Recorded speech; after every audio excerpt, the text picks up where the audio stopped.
And we have updates, and the biggest update to come out of Roland Garros is that of Serena Williams. Serena Williams was supposed to take on Maria Sharapova in the fourth round, in a much anticipated fourth round clash, but that was never meant to be because Serena pulled out with a pectoral injury, and no one saw this one coming because in our prior rounds, she was having a great time, great run, beating some really top caliber players, dropping only one set. So we didn't see the injury coming, but apparently she started to feel the problem in a match, the previous one, and I was in the third round. She started to feel it, and she thought she could manage.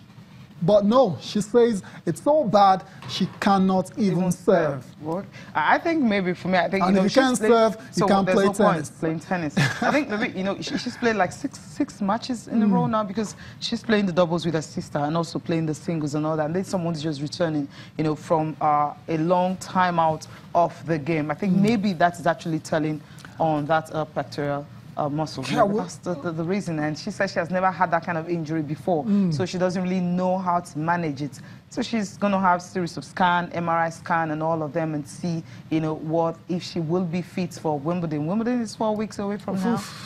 Okay, Serena, we don't want to miss you again because we actually miss all the while you were away for some good reasons, but this time around, not injury at all.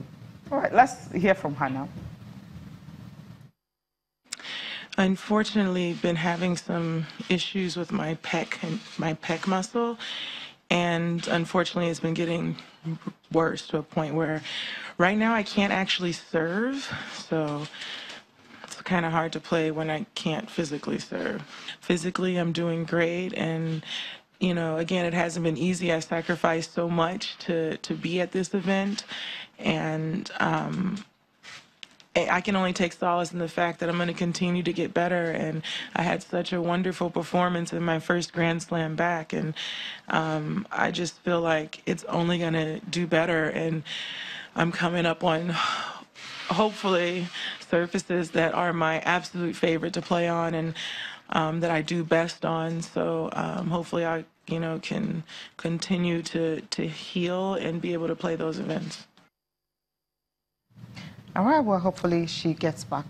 I like the fact that she's positive and she's upbeat, and especially going into the grass season where she reigns supreme. Hopefully she's fit for those ones. And from Serena Williams, let's talk about the world number one, Simona Halep. She's advanced without a Grand Slam. Yeah, without a Grand Slam, but she's advanced into the quarterfinals of the French Open after a straightforward and emphatic 6-2, 6-1 win over number 16 seed Elise Mertens. I wouldn't say I'm surprised. She's starting to find her reading. And when she's in this kind of form, Halep, it's very difficult to stop her. Very, very difficult.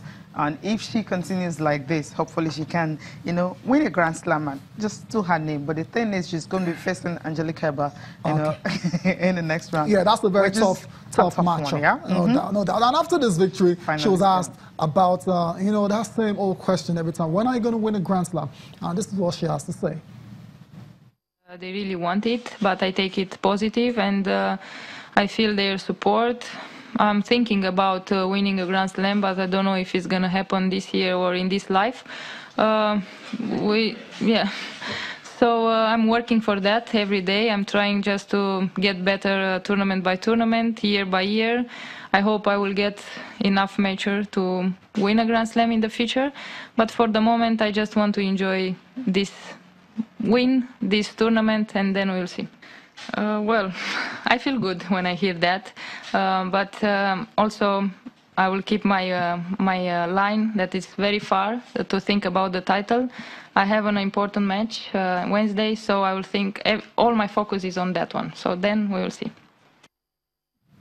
Simona Halep there, fully focused on today's match on Wednesday's match against number 12 seed Angelique Kerber. That's the rematch of their epic semi-final clash at the Australian Open this year. This one is a toss-up. It can go anywhere. Yeah, definitely. I remember last year she got to the final, 2017. 2014, she was also a finalist, and this time around, she needs to get a step further, and that is winning the title. Right. Okay. We'll see from Halep. Let's go and talk about Caroline. I mean, what happened to her? Yesterday, we were talking about the ladies are ready to take over from Serena. You mentioned the name, and we thought, okay, these ladies are not just consistent enough. And what does she go and do after? She goes out to crash out in the 4th round against Daria Kasatkina. Remember, she's world number 2, yeah, 7-6-6, that's a shocker. That's a shocker. Yeah. And Kasatkina, she seeded 14 at the French Open. Well, it wasn't really what we expected. Not anyway, at all. But somehow, Not at all. you know, when our play was actually cancelled on Sunday because of fading lights and all, and then coming in on Monday thinking she was going to take advantage and see how she can win.